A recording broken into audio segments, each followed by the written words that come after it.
Hi again then guys, and welcome back to another episode of Dirtmasters Unplugged, the series where we take street vehicles, sometimes all-wheel drive, sometimes rear-wheel drive or front-wheel drive, and we turn them into rally variations. Sometimes they may already have a rally version on Gran Turismo, but maybe you want to try something a bit different, maybe give it more power than the rally version can have, or just a different version. Now, this car doesn't have a rally equivalent on the game, although, of course, there are rally versions of this car in real life. And the vehicle is, of course, the older shaped Toyota Supra.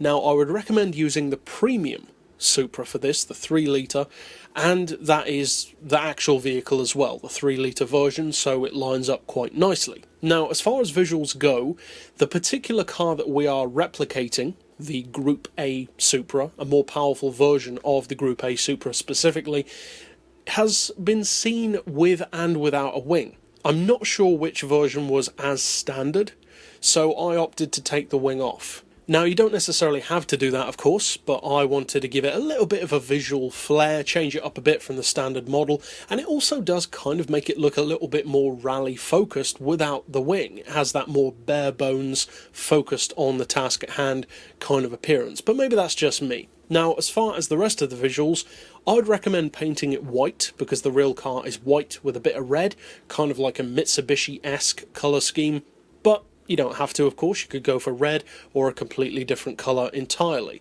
As far as the rims, they take care of themselves, of course, with dirt or snow tyres. And that's it for the visuals. So we'll cover, of course, the mechanical side of things, which in this case is a replica, and then we'll take it out on a dirt track to see what it can do. Now, as I mentioned, of course, this is a real rally build, so you've already got specs to be working with. And as you can see, thankfully, it also rounds off quite nicely to 500 pp, as well as having accurate numbers. The real car's quoted at 400 horsepower. The weight varies a little bit. It's between 1350 and 1400. I'm giving it the benefit of the doubt and going for the lower of the two, but it's down to personal preference. As far as tyres, of course, you want dirt or snow, depending on where you want to take it.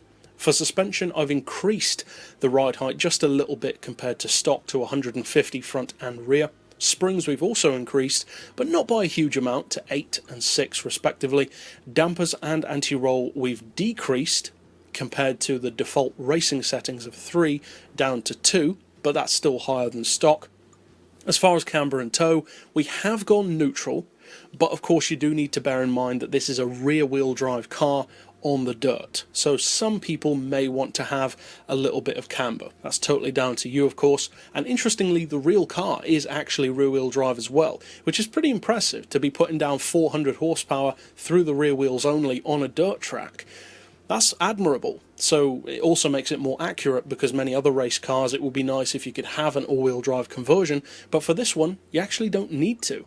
As far as the gearbox, you can actually leave that stock, because it's running almost perfectly the same ratios as the rally car. In fact, the only difference that I could note was the first gear, which is 3250 instead of 3251. So if you want to change that, you could go through it all, but you don't necessarily need to.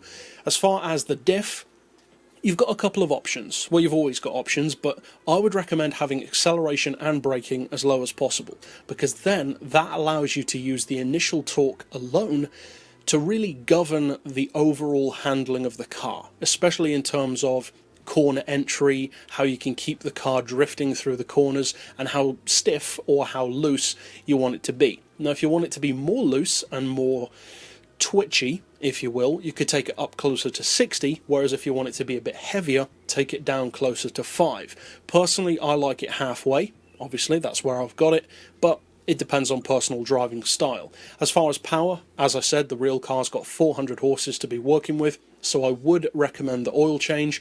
Then, for specific parts, you've got options. Some people may not, for instance, want the mid-range turbo. The reason why I went for that is because it gives you great torque, and also because you spend the majority of your time in those more mid-level speeds, or mid-level RPM, through corners. You don't really rev the engine way up there like you would on a tarmac track.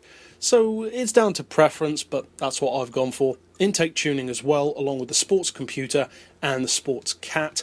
And then as far as weight, I would recommend even the stage 2 weight reduction with the body coloured bonnet and window weight, then add 65 kilos of ballast to bring us up to that quoted weight of 1,350 kilos. But that's it for the setup. Now, of course, let's take it out on a dirt track to see what it's like. Now, of course, with a vehicle like this that doesn't have all-wheel drive to rely on, it's not the kind of vehicle that you can just throw into a corner in the same way that you would an all-wheel drive car. It takes a different driving style and a different approach to rallying than it does with a traditional, say, WRC car from a newer generation.